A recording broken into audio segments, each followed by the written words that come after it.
के ऊपर, जो कि भारत के इतिहास का सबसे काला दिन माना जाता है।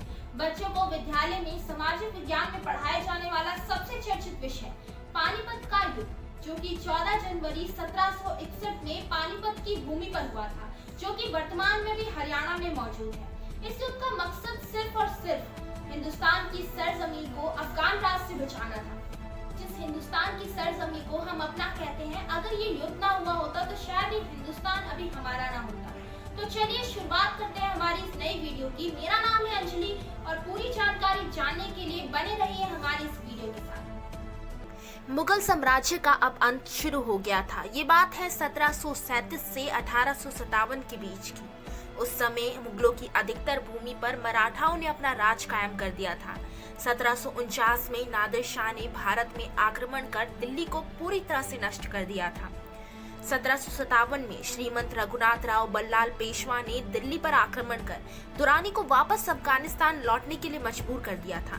दुरानी साम्राज्य एक पशनूत साम्राज्य था जो अफगानिस्तान पर केंद्रित था तथा पूर्वोत्तर ईरान, पाकिस्तान और पश्चिमोत्तरी भारत पर विस्तृत था।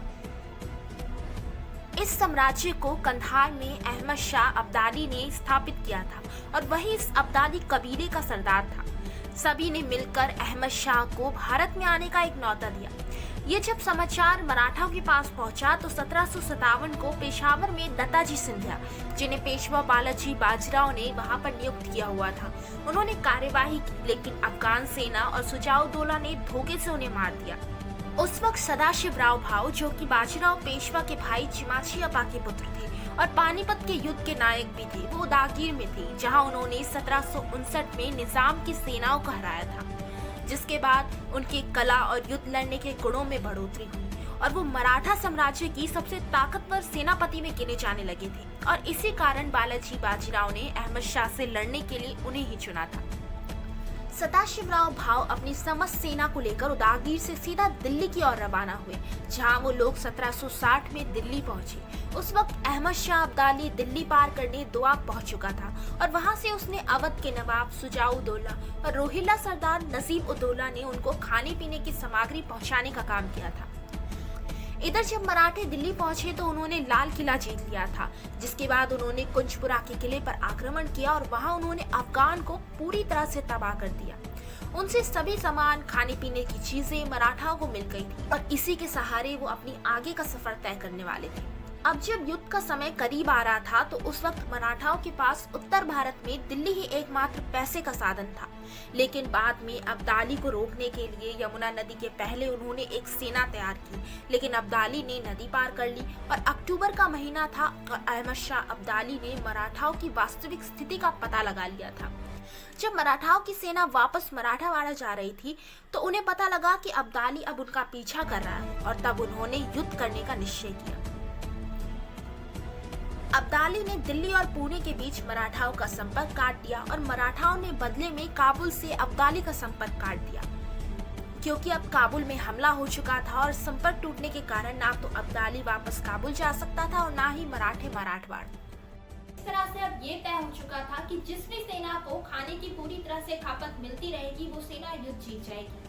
और करीब 1.5 महीने की मोर्चाबंदी के बाद 14 जनवरी 1761 का वो काला दिन, जो कि भारत के इतिहास में सबसे भयानक माना जाता है, आ गया था, जब दोनों की दोनों सेनाएं अपने आमने सामने युद्ध के लिए खड़ी थी। मराठाओं ने करीब 3 दिन से कुछ नहीं खाया था। उनकी सेना में भुखमरी फैलती जा रही थी। अहमद शाह अब्दाली को तो अवध और रुहेलखंड के खान पान की आपूर्ति हो रही थी और यही कमजोरी अब्दाली की सेना के लिए एक फायदा बन सकती थी। अब वो वक्त करीब आ गया था जब युद्ध होना शुरू हो गया था।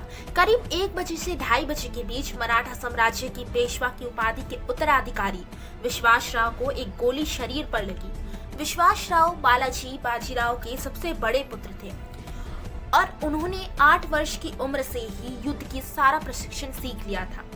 विश्वासराव के शरीर पर लगने वाली गोली इतिहास को परिवर्तित करने वाली साबित हुई।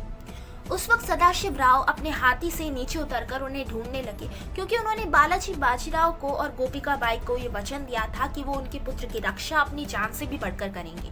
दूसरी तरफ जब बाकी मराठा सेना ने ये देखा कि सदाशिवराव अपने हाथी पर नहीं है, तो उन्होंने पूरी सेना में हड़कंप मचा दिया।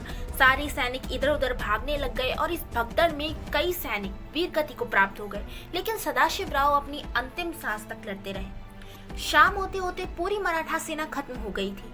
अब्दाली ने इस मौके को एक अच्छा अवसर समझा और 15,000 सैनिक जो कि पहले से ही आरक्षित थे उन्हें युद्ध के लिए भेज दिया। बचे कुछ मराठा सैनिक उन्हें भी मार डाला। इस युद्ध में कई महान सरदार जैसे विश्वासराव पेशवा, सदाशिवराव भाव और जानकोजी सिंधिया भी मारे गए। इब्राहिम खान गारदी जो कि मराठा तोपखाने की कमान संभाले हुए थे, उन्हें भी बड़ी बेरहमी के साथ मार डाला गया। तकरीबन इस युद्ध में 1 लाख से ज्यादा लोगों की मौत हो चुकी थी। ये बात जब पुणे तक पहुंची तो बालाजी पेशवा का गुस्सा ठिकाने में न रहा। वो बहुत बड़ी सेना लेकर पानीपत की ओर चल पड़े। जब ये खबर अब्दाली ने सुनी तो उसने खुद को रोक लेना ही ठीक समझा, क्योंकि युद्ध में उसके भी कई सारे सैनिक खत्म हो चुके थे और अब उसके पास उतने सेनापति नहीं थे कि जो आगे के युद्ध को लड़ सके। इसलिए अब्दाली ने एक पत्र भेजा जिसमें उसने लिखा था कि भले ही वो युद्ध जीत गया हो, लेकिन वो इस गद्दी पर नहीं बैठना चाहता, क्योंकि उसका मुकाबला इस बार एक ऐसे योद्धा से हुआ था जिसने अपनी आखिरी सांस तक उस पर वार किया और सदाशिवराव जैसा जाबाज योद्धा उसने अभी तक नहीं देखा था। इसके बाद समय के साथ मानसिक स्थिति खराब होने के कारण बालाजी बाजीराव पेशवा की भी मृत्यु हो गई, क्योंकि उसने अपने पुत्र और अपने कई जाबाज सरदारों सैनिकों को खो दिया था।